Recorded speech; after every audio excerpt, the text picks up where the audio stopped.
Okay, let me give you a great purple cow. Let me give you several purple cows. All right. Um, Clay Clark, friend of mine, has had a Hummer, H2 Hummer. This was probably 9, 10 years ago. Had this huge H2 Hummer that he put a wrap on it, and it had his face like looking surprised like this, and it had Kim Jong Un on it, like looking really mad and like pointing at him, like, kind of like I'm gonna get you. And it said on it, "Why does Kim Jong Un hate Clay Clark?" And then it said, thrivetimeshow.com, find out. And everywhere he drove, like it was really eye-catching the way he did the graphics and everything. And people were like, what the? And they were curious. So they would go to thrivetimeshow.com. And it was like, because he's the world's biggest capitalist and he wants everybody to make a lot of money and he's a business coach. And so that was his thing. Um, okay, other things. Be whoever you're gonna be and make fans of people, but and push away the people who don't want whatever you are, right? So have a purple cow. I'll give you some other purple cows. I worked for a company, this was many years ago, that it was called Caribou Cab Company. It was in Denali National Park. It was a 15 passenger van that was painted like a New York City checkered cab with the checkered thing down the side. And it said Caribou Cab on it. And on the roof of the van, like right at the, like just past the windshield, was a set of caribou antlers. Oh my gosh. And so everywhere you drove, people saw the Caribou Cab and they all wanted to ride in the Caribou Cab. It's like, I don't want to ride in any of the other vehicles that can take me places. I want the Caribou Cab. And so that's a purple cow. Um, Brady, you kind of have the cowboy hat, Doc Holliday mustache thing going. Yeah. I mean, you're visually memorable because of that. Um, you know, I know a business guy who only wears a hoodie, some and one shorts, and Yeezys, and a baseball cap 7 days a week. But he's a business guy. But he's Adam Sandler? memorable because he's always the same, right? So I think you got to do things, and you can always say the name's Ty Bach, as in I like to tie Bach my hair, as in I'll be Bach. But like if you say things like that to people when you introduce yourself, guess what they do? They remember you. They're like, You what should is a tell him slapdick? I remember that tell guy him you're name. tell him you're Sebastian Bach's little brother or something. Yeah. Like, Hey, he's like played in yeah. Billings, Montana. Oh man. You At a have little to tiny do place. things to be remembered. You have to be memorable if you want to be remembered.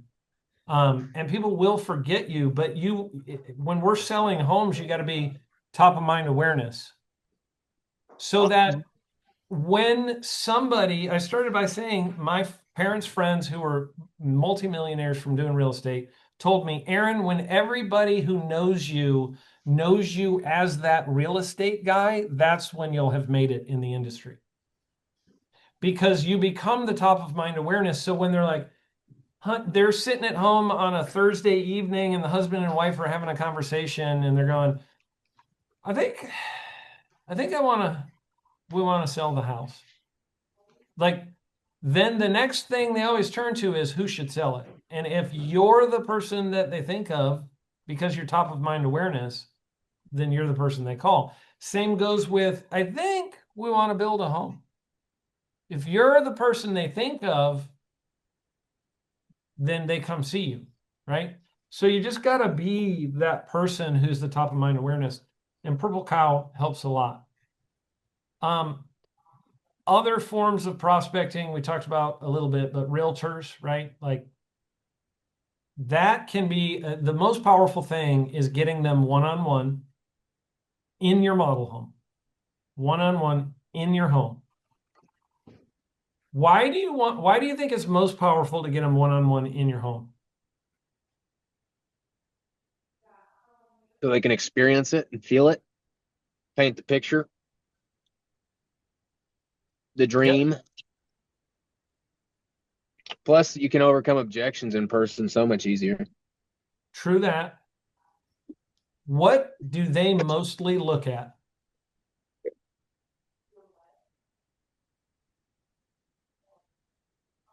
What do you mean? Like in the home? They're used to seeing used homes. Yeah. They're used to seeing nasty. They're used to seeing dirty. They're used to seeing falling apart.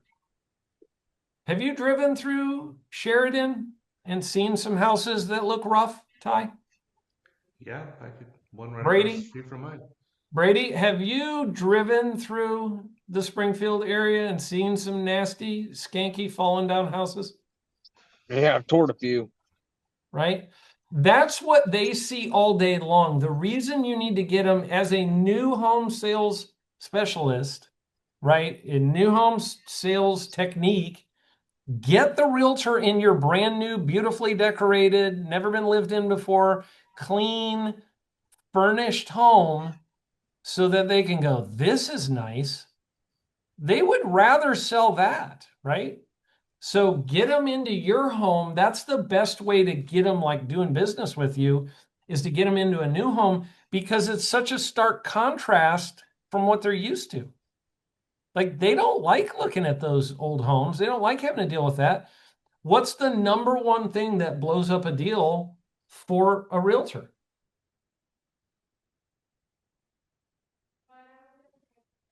It's inspections. I was gonna say inspections when they. Right before closing, inspections. And the reason is everything's falling apart, something's broken, it's a 10-year-old furnace, it's a 10-year-old something, right? And so they're in a scenario that's like, oh, yeah, this is a piece of junk and this thing is falling apart. And the realtor tells them, hey, that seller, their water heater is 9 years old and the average life expectancy is 10 years. You should ask them to replace that. And the customer's like, that's $1,000. The seller's like, that's $1,000. I don't want to have to spend $1,000. And then they're like, oh, and by the way, the roof, you need a new roof. And by the way, the trim is falling off. You need to get a trim carpenter in there. And by the way, you need a painter. And by the way, you need a tile guy. By the way, you need a plumber. Next thing you know, the seller's like, screw you, take it or leave it. And the deal falls apart. Yeah. So that doesn't happen in our homes. They walk in, they're like, it's brand new, it's got a warranty, everything works.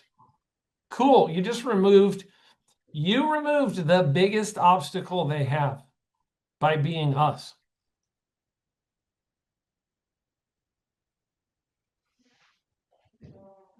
Or as an old pastor friend of mine says, you removed the biggest obstacle they had. He always says obstacle. I'm like, isn't it obstacle? And fragile. I think you're accenting the wrong part of that word. I'm not 100% sure, but I think you are. So it's like you're removing the biggest obstacle in their business for them by giving them the solution. And it makes it really easy. And then on top of it, they already have a warranty. And then on top of it, you have a rate buy down, right? Yep. No need for inspections. 1 year warranty. And